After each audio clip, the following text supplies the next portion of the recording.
Let's join Frank and John Garrison at a neighboring native garden.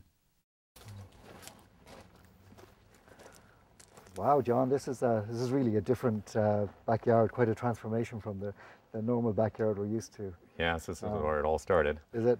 So I see citrus trees, and it looks like these are citrus trees you retained from the original Yes, garden. that's all that remains from the original garden, which, Okay. if you can figure that, was citrus trees and lots of lawn. Yeah, yeah.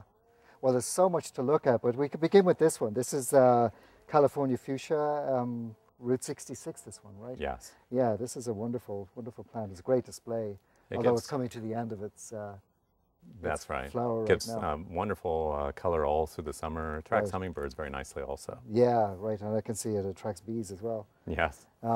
So once it's finished flowering, you'll cut this back? This one here, all that has to be done is trim back from the retaining wall. There's a little wall in front of Just it from here. the edge, okay. And you just trim it back beyond that there, and it cascades over a little bit each year. Great, great. So beyond that, then I see we have a heteromeles. Yes, California toyon. So that's beginning to get the berries beginning to show on that. And then you've got a live oak here. Amazing, only from a 15-gallon size about 3 years ago. Really, you know, that must be standing what, like 15, 18 foot tall? That's right. Yeah. And people think these grow slowly. Yeah? Right. Yeah. They really like the climate. It's such a myth, yeah. So in front of us here we have, this looks like more Caliandra here. Is this? This one is the Caliandra areomophila, which is the pink fairy duster. Stays nice and low. Yeah. Now this is not its peak flowering time, right? It isn't. Yeah. It gets a little bit of spotted blooms through the summer, but its prime blooming time is in the winter and spring. Winter, spring. Yes. Oh, that's nice. Yeah, we should give it a nice display. And this plant here is this unusual one. This one here is the buckwheat, Okay. sulfur buckwheat. It's finished its bloom right now, but the finished blossoms look quite nice also as dried blossoms. Yeah, you could take these inside and make small arrangements with them. Yes. So these the seed heads are in here. Yeah, great.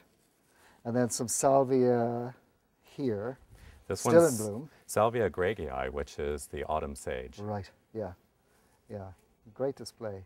Good hummingbird attractor also. Okay. And I see some more sage over here. I think bee's bliss. Should we go and take a look at that? Okay. Yeah. Erigeron right here.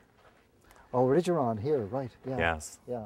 And this is- germander sage here. Okay. So, what do we say? This is Salvia chamydries or chamydroides? Chamroides. Yeah. Yeah.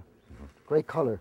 Now this is a long bloomer, long season. It seems to bloom all through the summer, and Yeah. it'll bloom really nice in the fall and spring also. Only Yeah. takes a brief break in the wintertime. A wonderful smell from something. Oh, it's this. Yeah, It it's really is nice. really strongly scented, huh? Yes. Yeah. Great. Now the bee's bliss is right here. Look at how nice and low This the is a bee's bliss great- grows. Yeah. Now you planted these from 1 gallons? From 1 gallon. Okay. Planted about every 3 feet. Every 3 feet. Yeah. Built in nicely and has a wall to keep it all retained in there nicely. Yeah. Now this also blooms in springtime? Yes. Yeah. I really like the full growth that it has. Very Great. maintenance free. Yeah. Now you've got a berberis acrofolium behind. Yes. Yeah. That's the Kin Hartman, which is mid-size. It's great. Some more iris. Yes. And I see you've got some lavender with Mediterranean native. Yes, that's right. That's Goodwin Creek lavender. Yeah. Oh, that's a good one. Yeah. And let's go past here. This Muhlenberg, you know, this is the California native. Yes, it is. Yeah. It's got its Deer common grass. name is deer grass. Yeah. Great. Yeah. And some more salvias. You obviously like this one. Yes. Yes. Good. Now this tree here, you don't often see these trees here. This is incense cedar. That's right. Is it? Yeah. And it looks really nice in a backyard situation as a background. Nice texture. Yeah. And is that your goal is really to create a division or a background to all of this planting? A background to complement Yeah. the planting in the front there. Mm-hmm. And you still got some good yellow daisies blooming. Yes. Yeah. That's the Encilia. Now this is a very effective hedge you have here. This is coffeeberry, right? Right, California coffeeberry. This one is Eve Case. It grows mid-height, about 5 or 6 feet tall. Right. And it's called coffeeberry because it's beginning to get some berries here, I see now. Yes. Yeah. And these berries here Oh, here's some here. will turn purplish. Yeah. Yeah. They're Now, very how high showy. does this get? Is this About 5 feet or 6 5 feet tall. Yeah. This And you can variety. trim this like a hedge, right? Yes, you can. Yeah.